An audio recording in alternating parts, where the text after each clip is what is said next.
कोई संतान नहीं था। तो अब राजतंत्र में ये परंपरा होती थी कि राजा का बेटा ही अगला राजा बनेगा।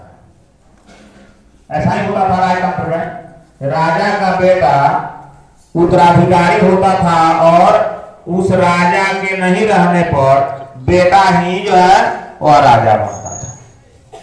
लेकिन उस राजा को तो कोई संतान था नहीं, राजा अब बूढ़ा हो गए थे।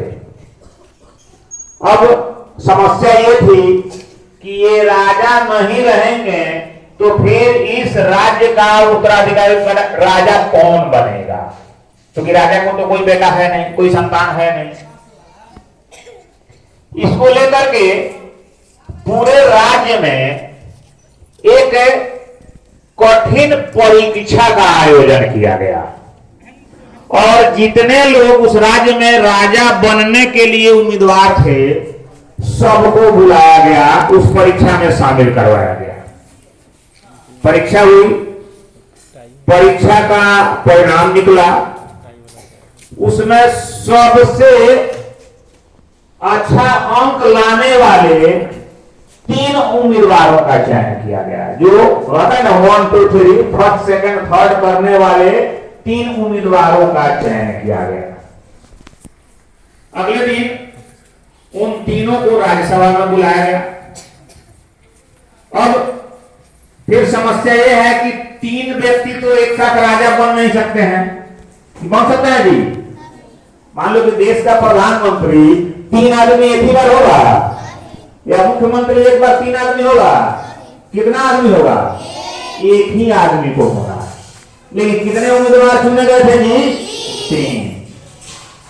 अब उस 3 में सबसे बेहतर उम्मीदवार को चुनना था जो अगला राजा बनेगा।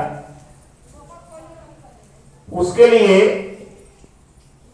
वर्तमान राजा ने एक प्रश्न किया, एक ही प्रश्न किया तीनों से। प्रश्न क्या था राजा का कि मान लो कि मेरी दाढ़ी में और तुम्हारी दाढ़ी में एक ही साथ आग लग जाए। क्या प्रश्न था राजा का जी? मेरी दाढ़ी में और तुम्हारी दाढ़ी में एक ही साथ आग लग जाए तब तुम क्या करोगे? एक उम्मीदवार से पहले पूछे तो वह उम्मीदवार कहा कि महाराज मैं पहले आपकी दाढ़ी की आग को बुझाऊंगा और उसके बाद अपनी दाढ़ी की आग को बुझाऊंगा।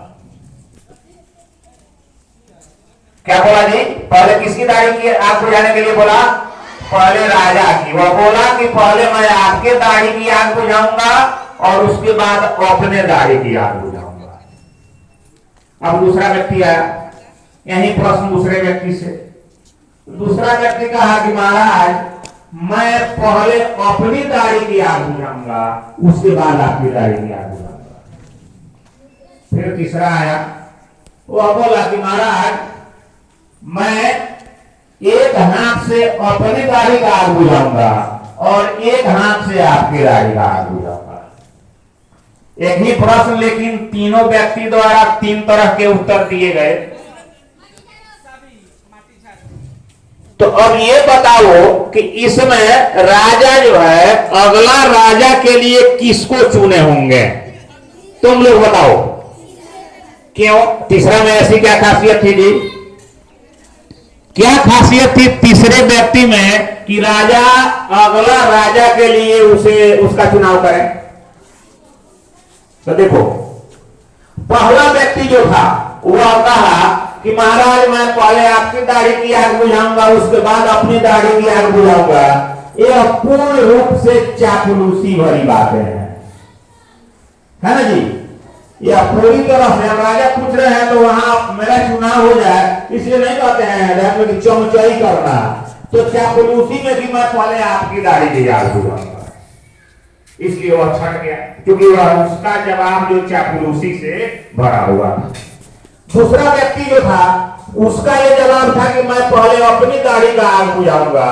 इसमें पूरा लालच भरा हुआ था।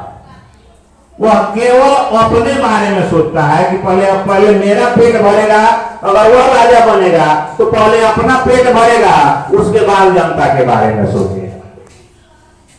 इसलिए वह अभी छट गया। लेकिन तीसरा व्यक्ति जो था वह, उसका जवाब ये था कि मेरे पास 2 हाथ है, मैं एक हाथ से अपनी दाढ़ी की आग बुझाऊंगा, दूसरे हाथ से आपकी दाढ़ी का आग बुझाऊंगा। अर्थात मैं अपना पेट भरने के साथ साथ अपनी प्रजा के बारे में भी सोचूंगा, अपने जनता के बारे में भी सोचूंगा। इसलिए राजा को सबसे सटीक जवाब उसका लगा और अगला राजा वही बना। तो कहने का मतलब इस प्रेरक प्रसंग से हमें यह सीख मिलती है कि व्यक्ति को अपने के साथ साथ दूसरों के बारे में भी सोचना चाहिए।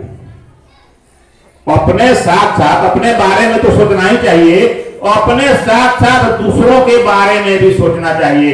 जिस तरह से हम अपने बारे में अपना भला सोचते हैं, उसी तरह से दूसरे के बारे में भी दूसरे का भला भी हम सोचते हैं। पंडित जी लोग पूजा पाठ करवाता है, लास्ट में जयकारा वगैरह लगता है, तो उसमें नारा लगता है ना कि संपूर्ण जग का कल्याण हो। ऐसा हम देवी देवताओं से मन्नत मांगते हैं कि मेरा कल्याण हो, साथ साथ हमारे गांव, नगर, जिला, राज्य, शहर, पूरे विश्व का कल्याण हो। तो सबके बारे में जो अच्छा सोचता है वही सबसे बेहतर होगा।